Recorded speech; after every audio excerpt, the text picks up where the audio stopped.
En este segundo módulo vamos a poner principal hincapié, principal importancia en esos puntos que ya te anotaste en tu cuaderno, en tu libreta o en tu hoja. El momento en el que apareció tu síntoma, cuál fue ese síntoma primero por el cual acudiste a consulta y qué ambiente emocional estás vivenciando en ese momento para poder identificar de qué manera se repite el ambiente emocional más significativo que estuviste viviendo durante tu infancia. En este punto vas a poder identificar cuáles son tus situaciones de estrés, qué estás vivenciando tanto laboralmente, familiarmente o en tus situaciones personales y tus vínculos. Entonces, vas a identificar de qué manera confrontás tus situaciones de estrés, de qué manera te vinculás con las personas y acá de qué manera también vas guardando, reprimiendo esas emociones que te convocan las situaciones repetitivas de tu vida. Es donde vamos a identificar que la flexibilidad, empezar a comportarte de una manera diferente, es el que va a dar paso a que esas emociones reprimidas empiecen a manifestarse y sacarlas del cuerpo, sacarlas de esa tensión que te provoca. En este punto yo siempre explico que me preguntan habitualmente si las emociones se enferman. Insisto constantemente que las emociones no enferman. Aquello que enferma es una mente que intenta reprimir las emociones que estamos sintiendo y utiliza un aliado que es el cuerpo. El cuerpo sería el autor material de la represión de las emociones y utiliza mucha energía corporal que le va a llevar a generar tensiones corporales, cambios endocrinológicos, metabólicos que provocan esta resistencia vascular periférica, este aumento de la contractilidad cardíaca o este aumento de la frecuencia en la cual el corazón se contrae. Entonces, si nos ponemos a pensar esas situaciones de estrés, si nosotros tenemos una situación de iniciar una carrera de montañismo, nos están poniendo la cinta acá delante nuestro y estamos próximos a iniciar. Nuestro cuerpo va a estar totalmente conectado con esa pulsión, con ese impulso y va a generar aumento de la contractilidad, vamos a estar taquicárdicos, vamos a estar generando un gran impulso de irrigación en cada uno de nuestros músculos y nuestras extremidades. Imagínense que por un momento nos dicen, no, esta carrera no se larga, no se hace. ¿Dónde va a ir a parar esa tensión arterial que estamos teniendo? Esa tensión que estaba destinada a provocar una acción o a la consecución de una acción, esa tensión va a estar acumulada en el cuerpo. ¿Y de qué manera sale? No sale, queda atrapada, entonces de esa manera aumentamos la tensión arterial. Y en este punto quiero que te identifiques qué situaciones están resultando de estrés en tu ambiente familiar, en tu ambiente laboral, que también te están motivando a una acción que constantemente estás reprimiendo con tu mente y utilizando el cuerpo para hacerlo. Entonces, individualizar esto te permite identificar, estoy teniendo una emoción que tiene que ver con la impulsividad, tiene que ver con la acción y la estoy reprimiendo. ¿Qué pasa? ¿De qué manera esa emoción fue juzgada en mi vida que me impide manifestarla? Y las emociones más comunes que tienen que ver con esto tienen que ver con la ira, con la rabia, con el enojo, la bronca, aquellas situaciones también que rechazamos profundamente y nuestra mente nos limita a efectuar el comportamiento que intente poner freno a una situación, un comportamiento que me convoque a hablar, a decir, a frenar el impulso de un otro. Y cuando nosotros lo reprimimos y no lo expresamos, es cuando se manifiesta esta hipertensión. O como muchas veces decimos, una hipertensión es un aumento de la presión. Entonces, si nosotros nos permitimos expresar, es cuando empezamos a disolver esta carga de energía que estamos guardando en el cuerpo. En este tipo de personalidades en los cuales identificamos estos comportamientos, se destacan dos comportamientos. Uno, que es el de la evitación y de la represión de esas emociones, y la otra tiene que ver con la rumiación.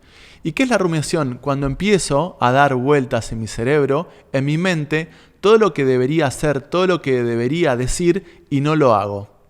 Entonces, ahí es donde las personas empiezan a generar esta carga emocional, se reprimen de decir, se reprimen de hacer y eso termina en el cuerpo. Entonces, ¿qué juicio estás emitiendo respecto a esos comportamientos que te impiden manifestarte, hablar, comunicar con las personas? Para la medicina es muy común identificar, y muchos años lo vieron y lo explicaron, la personalidad tipo A como principal tipo de personalidad en las personas que tienen hipertensión arterial. Y esta personalidad tiene que ver con personas activas, inquietas, aprensivas, muchas veces irritables o inquietas. ¿Y qué pasa con estas personas? Tienen una tendencia a negar los acontecimientos y a negar las emociones que están sintiendo. Entonces, de alguna manera, se rigidizan, se comportan de manera más exigente y son mucho más responsables que la media de la población. Entonces, si te identificás con alguna de estas características, es momento que empieces a mirar, bueno, de qué persona tomé este comportamiento, qué valores, qué circunstancias me han ayudado para tener este comportamiento y qué lograba con este comportamiento. Esa actitud dominante, competitiva y distante hacia los demás también te mantiene en una rigidez y que te va restando de alguna manera la empatía o la oportunidad de llegar a otras personas de una manera más flexible, una manera más dinámica, una manera más relajada ante los vínculos o las circunstancias con el resto de las personas. Entonces, de esa manera, rigidizándote, en algún momento has conseguido, de alguna manera, conseguir el valor o la estima de las personas que son significativas para vos, pero te han constituido en una persona rígida en la cual no se permite manifestar sus emociones o sus palabras, la manera de comunicarse. Desde el punto de vista médico, muchas veces se consideró la agresión o la hostilidad o la ira como las emociones predominantes en esas personas. Entonces, cuando yo digo esto, aparece incluso la resistencia mental, que las personas empiezan a negar que estos comportamientos están presentes en ellos. ¿Y por qué intentan negarlos? Porque no quieren identificarse con esas cualidades o características que en alguna parte del sistema familiar de alguna manera fue juzgado o criticado. Entonces, experimentan situaciones de alta carga emocional que las consideran negativas. Entonces lo vivencian con una enorme carga de inquietud, inseguridad y una ira reprimida que se transforma muchas veces en la angustia de no poder expresarlas. Entonces salen a manifestar de manera inadecuada sus enojos, reprimiéndolo, o muchas veces cuando sale de manera exagerada, impulsiva, con lo cual tiempo más tarde empiezan a juzgarse y a culpabilizarse por ese comportamiento acometido. Entonces, siempre, de una manera, yo digo que pierden o pierden. Es perder o perder. Pierdo cuando no lo manifiesto, y cuando lo manifiesto de manera exagerada, lo que termino perdiendo es el vínculo o la manera que tenía de vincularme con las personas. Y eso también lleva o convoca una angustia personal que los lleva a prolongar un estado de depresión en sus vidas. Yo suelo decir que esas personas, cuando no manifiestan de manera ecológica su emoción, van generando una angustia previa y hasta incluso un rechazo hacia las personas con las cuales se vincularon, a las personas con las cuales no se permitieron manifestar su no, a las personas que no se permitieron decirle basta o comunicarle asertivamente lo que querían comunicar. ¿De qué manera podemos identificar esas herramientas de expresión emocional?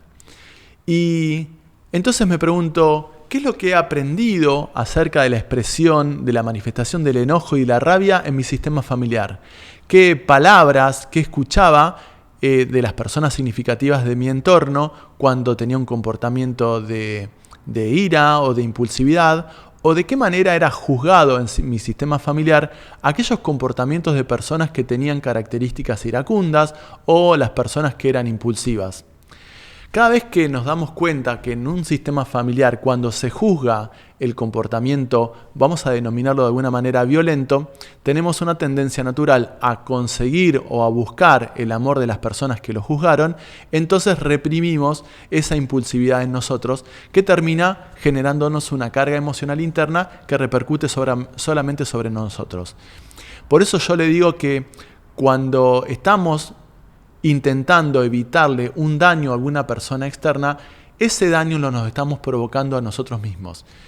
Cuando tenemos la creencia de que nuestras palabras, nuestros hechos o nuestros dichos pueden llegar a afectar a alguien del entorno, Y acá viene la lucha entre el comportamiento egoísta o el comportamiento egocéntrico. Destaco el comportamiento egocéntrico cuando una persona cree que el bienestar o el malestar de las personas con las que se vincula depende de uno mismo. A ello le llamo egocéntrico, porque la realidad es que no depende de tu comportamiento el bienestar de las personas a tu alrededor, ni tampoco su malestar.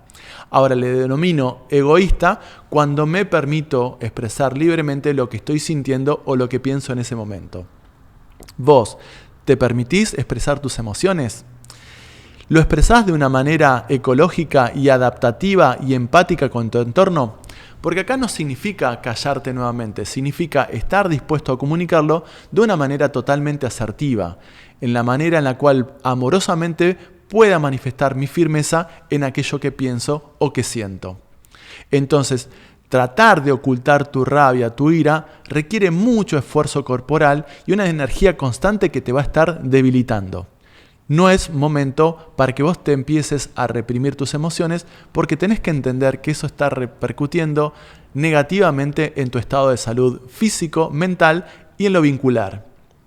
Entonces, aprovechar esa energía cargada para manifestarte de una manera ecológica y adaptativa para conseguir los objetivos que vos estás buscando. Entonces, si entendemos que las emociones son reacciones fisiológicas con un pleno sentido adaptativo, las podemos aceptar un poco mejor, porque considerar emociones de tipo negativas o emociones positivas, te vas a dar cuenta que no sirve de nada. Las emociones son naturales. Todos los animales manifiestan sus emociones sin ningún tipo de filtro o atenuante. Solamente es el humano que utiliza la mente para inhibir las emociones que está sintiendo. Entonces, insisto, no son consideradas ni buenas ni malas, siempre cumplen una función adaptativa y es importante que le des el espacio que se merece a tus emociones. Entonces, voy a resaltar nuevamente la ira, la rabia, que tiene una carga interna, una energía de impulsividad, para que te des cuenta de qué manera la estás gestionando. Cuando comprendemos la importancia que tiene la buena gestión de la ira, de la rabia, con toda la impulsividad que ello lleva, empezamos a reducir la carga de juicio que emitimos sobre ella, porque esa energía nos convoca a 5 puntos importantes que son los puntos beneficiosos de gestionar adecuadamente esa energía. El punto número 1 es la firmeza, la capacidad de manifestar tu opinión y defenderte ante cualquier situación que te está perturbando. El segundo punto de ellos es la determinación de acometer tus objetivos, de ir por aquello que te moviliza, aquello que quiere expresar tu corazón en las situaciones de tu vida. El tercer punto es la puesta de límites, para poder decir basta a aquello que ya no querés, para poder decir esto me pertenece, no quiero que te intrometas en aquellos aspectos de mi vida. El cuarto de ellos es la comunicación asertiva, y la comunicación asertiva es poder comunicar francamente lo que deseo para mí, poder decir que no cuando queremos decir que no. No hay palabra más asertiva y más corta que ese no que vas a estar pronunciando. Y el quinto de ellos, y para mí el más importante, es el respeto que te das. Cuando yo me respeto, también estoy respetando a las personas con las cuales me vinculo, ya que si no me respeto, voy a crear con nuestra mente una energía negativa hacia la persona a la cual no me permití manifestar ese límite y respetarme. Entonces, cada vez que lo hago, me voy a dar cuenta que es un vínculo mucho más ecológico y que va a favorecer de alguna manera la adaptación al medio que me rodea y a las personas que son significativas para mí. Siempre existe una tendencia a no respetarme intentando conseguir el amor de las personas con las cuales me rodeo, pero en el mismo instante que no me permito decir que no me permito manifestar mis límites, comunicar con firmeza o ir por aquello que me moviliza, voy creando una carga negativa hacia esa persona creyendo que no se merece o no es digna de mi amor. Y eso tampoco se lo merecen esas personas. Este es el momento de plantearte de una manera egoísta, cuando nuevamente en el egoísmo toco mi pecho, estoy tratando de decirte qué es lo que querés manifestar, qué es lo que querés expresar en este mundo, qué querés ser y mostrarle al mundo todo lo que tenés para darles. Es momento de detenerte para identificar qué tipo de persona estás siendo. ¿Sos la persona que comunica fehacientemente lo que piensa o lo que está sintiendo? ¿Sos la persona que es determinante con las decisiones que tomó y no se deja avasallar o perturbar ante las opiniones de los demás? ¿Sos la persona que pone límites de verdad ante lo que está buscando? ¿Sos la persona que se respeta? Siempre tenemos esa tendencia a creer que son los demás los que no nos respetan, pero somos nosotros los que no nos damos el lugar para respetarnos o a solicitar el respeto que merecemos. Entonces, acá es el momento de que sigas anotando y que identifiques estos comportamientos que has estado teniendo y ver de qué manera fueron enjuiciados en tu sistema familiar aquellos comportamientos. Insisto, identificando que al momento de juzgarlo, decimos que una persona se comporta de manera egoísta porque manifiesta lo que quiere, de manera egoísta porque dice basta, o de manera egoísta porque se respeta o comunica con firmeza o determinación lo que quiere. Y vuelvo a insistir en la diferenciación. En realidad me comporto de manera egocéntrica cada vez que creo que el bienestar o el malestar de los demás depende de lo que yo haga. De esa manera voy olvidándome de mí, de lo que deseo, de lo que me hace bien y voy dando lugar o más importancia a las personas de nuestro entorno. Entiendo que eso haya sido una manera sutil o totalmente adaptativa de conseguir el amor de las personas que nos rodean, pero de esa manera el amor propio se va alejando de nosotros y nos vamos olvidando cada vez más de quién verdaderamente somos. Voy a dejarte ahora unos minutos de introspección para que puedas anotar todo lo que te venga a mente en tu hoja, en tu papel, y que le pongas principal subrayado aquellas situaciones o aquellas palabras que movilizaron tu emoción o tu mente. Entonces te dejo estos minutos para retomar con el módulo siguiente.